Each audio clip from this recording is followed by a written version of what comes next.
Apapun yang kita lakukan, tujuannya Tuhan. Kita bantu orang, kita bantu kawan, tujuannya Tuhan.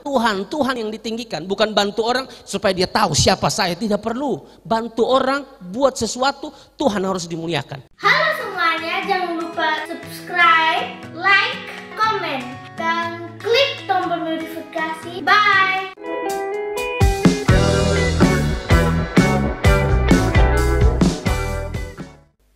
Gaya hidup orang yang dimerdekakan oleh Kristus harus tunjukkan perbuatan baik. Bagaimana mungkin kita bilang kita sudah dimerdekakan oleh Kristus, tapi hidup kita tidak mempermuliakan Tuhan? Bagaimana mungkin kita bilang hidup kita sudah dibebaskan, sudah dilepaskan dari belenggu dosa, tapi tidak ada perbuatan baik? Kita tidak menunjukkan perbuatan baik dalam kehidupan kita. Nah ini saya pikir ini bahaya saudara-saudara. Perbuatan baik itu harus ditunjukkan. Tapi ingat saudara-saudara, kalau kita bicara tentang perbuatan baik itu dampak bukan syarat. Ya, kalau kita kaitkan dengan keselamatan, perbuatan baik, posisi dari perbuatan baik itu bukan syarat. Posisi perbuatan baik itu dampak. Syarat keselamatan cuma satu, percaya Yesus. Kalau kita sudah percaya Yesus, diselamatkan oleh Yesus, harus tunjukkan perbuatan baik. Tidak bisa tidak, supaya orang lain bisa lihat Yesus dalam kita. Begitu. Tidak perlu kita ngomong terlalu banyak, cukup kita jadi teladan saja, itu luar biasa. Meskipun kita harus tetap beritahukan tentang Yesus, tapi kan keteladanan itu berbicara lebih kuat daripada sekedar kata-kata. Karena banyak orang hebat ngomong firman, tapi teladan tidak ada. Pintar omong ayat firman, tapi tidak ada gaya hidup yang mempermuliakan Tuhan, atau dia tidak menghidupi apa yang dia khotbahkan. Nah itu persoalannya saudara-saudara. Sehingga di dalam 1 Petrus 2 ayat 12, kalau tidak salah saya sempat menyinggung ini, 1 Petrus 2 ayat 12 ya, Alkitab bilang begini saudara-saudara, milikilah cara hidup yang baik di tengah-tengah bangsa-bangsa bukan Yahudi, supaya apabila mereka memfitnah kamu sebagai orang durjana, mereka dapat melihatnya dari perbuatan-perbuatanmu yang baik dan memuliakan Allah pada hari Ia melawat mereka. Saudara perhatikan situ ya, meskipun mereka memfitnah kamu, mereka harus melihat ya dari perbuatan-perbuatan yang baik dan memuliakan Allah pada hari Ia melawat mereka. Meskipun kita akan bertemu dengan orang-orang yang tidak suka kita, dengan orang yang fitnah kita, tapi kita diminta untuk tetap menunjukkan perbuatan baik. Berat saudara-saudara, apalagi kalau orang sakiti kita, harusnya kita balas dong. Enaknya tuh kita balas. Kalau ada orang yang fitnah kita balas fitnah. Kalau ada orang yang menyakiti kita, enaknya kita balas menyakiti dia. Itu baru fair. Tapi tidak bisa, Tuhan bilang. Ya, ada orang yang menyakiti kamu, ampuni. Ada orang yang menyakiti kamu, doakan dia. Semakin keras dia memfitnah kamu, semakin keras dia ngomong tentang kamu, semakin keras dia menjelekkan kamu, semakin keras juga kita berdoa buat dia. Itu yang Tuhan mau. Jangan balas jahat dengan jahat, balas jahat dengan kebaikan. Itu yang Tuhan ajarkan dalam kehidupan kita. Meskipun kita difitnah, tetap tunjukkan perbuatan baik. Meskipun kadang-kadang kita tidak mau, toh kita mau melawan. Kenapa ya?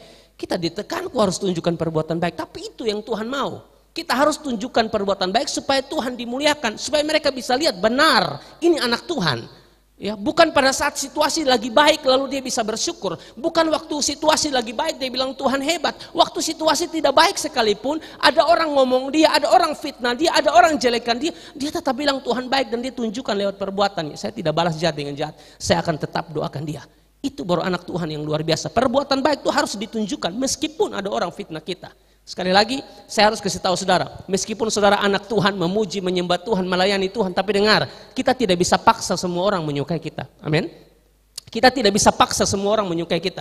Kalau kita hidup dalam kebenaran, lebih banyak orang tidak suka kita. Tapi pusing amat dengan mereka, mereka tidak suka kamu, yang penting kamu berdiri di atas kebenaran. Meskipun kamu dibenci, yang penting kamu dalam kebenaran. Itu penting untuk kita perhatikan bersama-sama dalam kehidupan kita. Jadi perbuatan baik itu harus ditunjukkan saudara-saudara. Perbuatan baik harus ditunjukkan. Karena kita orang-orang yang telah ditebus, telah diselamatkan oleh Tuhan, harus tunjukkan perbuatan baik. Meskipun kita difitnah, meskipun kita disakiti. Tapi itu yang Tuhan ajarkan dalam kehidupan kita.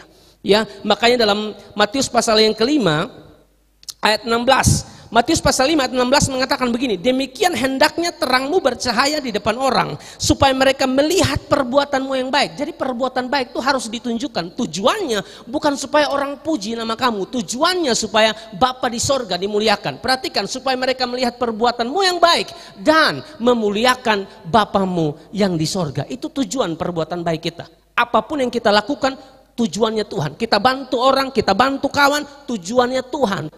Tuhan yang ditinggikan. Bukan bantu orang supaya dia tahu siapa saya. Tidak perlu. Bantu orang, buat sesuatu, Tuhan harus dimuliakan. Memang saudara-saudara ya, tidak semua perbuatan baik itu berdiri di atas dasar motivasi yang benar. Karena tidak semua perbuatan baik itu punya motivasi yang benar, saudara-saudara. Ada orang yang bantu orang supaya orang tahu siapa saya lah. Gitu, bantu orang posting, ya tidak semua yang posting itu hati tidak beres, mungkin dia mau kasih semangat yang lain juga untuk saling membantu, tapi ya banyak orang begitu, bantu orang posting, bantu orang kasih naik, bantu orang tujuannya supaya orang tahu siapa saya, bukan untuk Tuhan dimuliakan, meskipun itu berbicara tentang motivasi, berbicara tentang hati, memang hanya Tuhan yang tahu, kami bisa saja nilai salah, Tuhan yang bisa nilai. Tapi itu saudara ya, tidak semua perbuatan baik itu berdiri di atas motivasi yang benar. Kadang-kadang motivasinya tidak benar. Kadang-kadang motivasinya supaya orang lihat dia, motivasinya supaya orang puji dia, tidak bisa ya. Tujuan daripada perbuatan baik Tuhan dimuliakan, saudara-saudara. Ya, 1 Petrus pasal 2 ayat 15 bilang begini, saudara-saudara, sebab inilah kehendak Allah. Perhatikan, sebab inilah kehendak Allah. Mana kehendak Allah? Supaya dengan berbuat baik kamu membungkam kepicikan orang-orang yang bodoh. Cara saudara untuk menutup orang yang bicara buruk tentang kamu, berbuat baik. Mereka ngomong mereka capek, saudara-saudara. Ngomong sampai mulu babu saja, saudara tetap kuat karena memang saudara di dalam Tuhan.